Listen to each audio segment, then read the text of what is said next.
This project, because of its situation where it is, near the Barton Creek, in the Barton Creek watershed, it has to meet a number of different thresholds that are going to ensure that it is environmentally sound. One of the first things that it has to do is it has to be limited to 20% impervious cover. So that means our development is going to be very concentrated into small pockets of impervious cover. That's why we have parking structures instead of parking lots.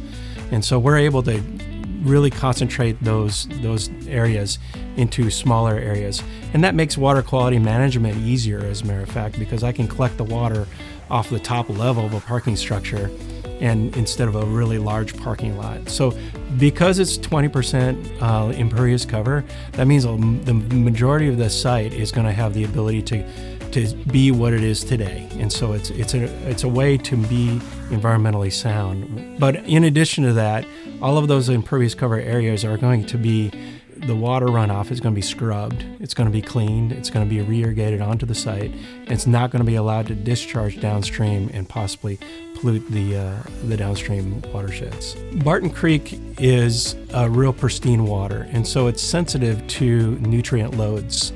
And nutrient loads such as phosphorus and nitrogen. So for us to make sure that our project doesn't damage that environment, we are, first of all, not going to use any nitrogen or phosphorus on the site. We're not going to have fertilizers at all. All of the landscaping areas will be basically mowed and kept in maintenance, but we're not going to enhance the growth by using any kind of fertilizers at all. So that, by nature of the project not having any of those nutrient loads, we're not going to have the potential of those loads getting to the creek. We don't want to possibly degrade the other crown jewel that is in Austin, that is Barton Springs Pool, Barton Creek itself, or Ladybird Lake. And that's the last thing we want to do. So we're going to do everything we can. Everything is going to be in place, and we will not have a negative impact on the water qualities of either of those water bodies.